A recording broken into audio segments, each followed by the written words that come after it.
ইজতেমায় যাওয়া যাবে কি? জি না, যাওয়া যাবে না, হারাম। কেন?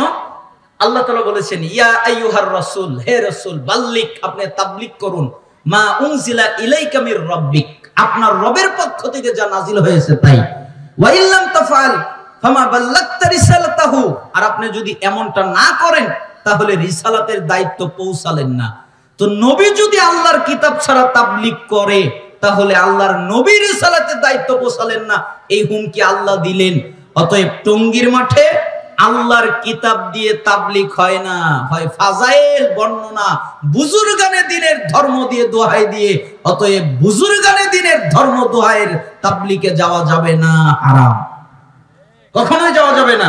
আল্লাহ সুবহানাহু ওয়া তাআলা আমাদেরকে এই তাবলীগের সাতপন্থী হোক আর জুবাইরপন্থী হোক, দুটাই বাতিল।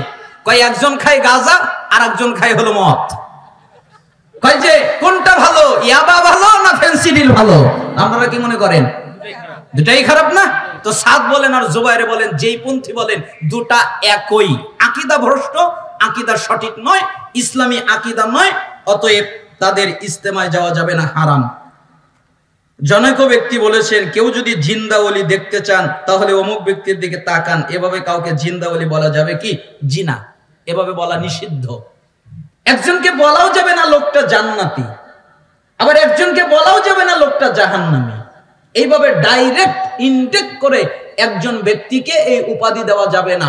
রাসূল সাল্লাল্লাহু আলাইহি ওয়াসাল্লাম নিষেধ করেছেন, কারণ কার কি অবস্থা এটা কেউ জানে না।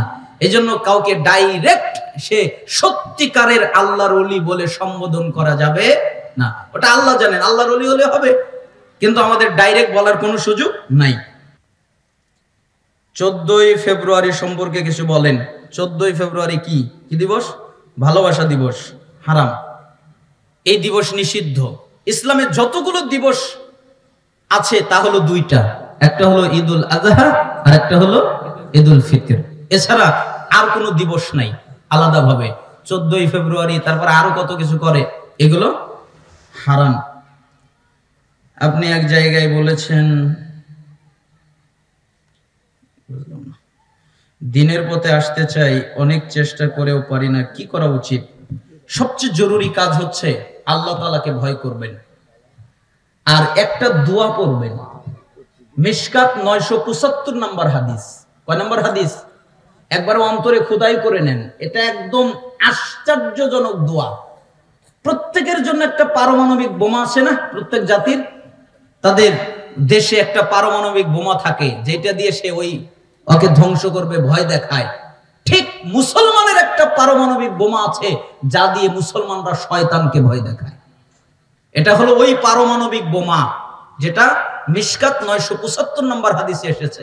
রাসূল সাল্লাল্লাহু আলাইহি ওয়াসাল্লাম বলেন, কেউ যদি ফজরের সালাতের পরে জায়গা থেকে উঠার আগে এবং মাগরিবের সালাতের পরে, ফরজের পরে জায়গা থেকে উঠার আগে 10 বার পরে লা ইলাহা ইল্লাল্লাহু ওয়াহদাহু লা শারীকা লা লাহুল মুলকু ওয়া লাহুল হামদ বিয়াদিহিল খায়র ওয়া হুয়া আলা কুল্লি শাইইন কাদির, তাহলে রাসূল সাল্লাল্লাহু আলাইহি ওয়াসাল্লাম বলেছেন, আল্লাহ তাআলা তাকে সকালে পড়লে সন্ধ্যা পর্যন্ত, সন্ধ্যায় পড়লে সকাল পর্যন্ত শয়তান থেকে আল্লাহ তাকে নিরাপত্তা দান করেন।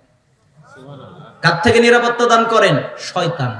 আর শিরিক ছাড়াও যত পাপ ওই দিন করবে আল্লাহ কিচ্ছুই লিখবে না, সব পাপ ক্ষমা, অটো ক্ষমা, ডিলিট। মালাকদের বলে দেওয়া হয় লিখো না, কেন? শিরিক করে নাই। শিরিক করলে লেখা হবে, কিন্তু শিরিক ছাড়া অন্য কোনো পাপ আল্লাহ ধরবেন, আরো অনেক নেকি হয়, 10টা নেকি হয়, 10টা মর্যাদা বেড়ে যায়, 10টা গুনাহ মাফ হয়, আরো অনেক ফজিলত আছে। সবচেয়ে জরুরি কাজ হচ্ছে আল্লাহ তাআলা তাকে শয়তান এবং যত অপছন্দনীয় কাজ সবগুলো থেকে আল্লাহ তাকে হেফাজত করে। এজন্য এই দোয়াটা পড়বেন।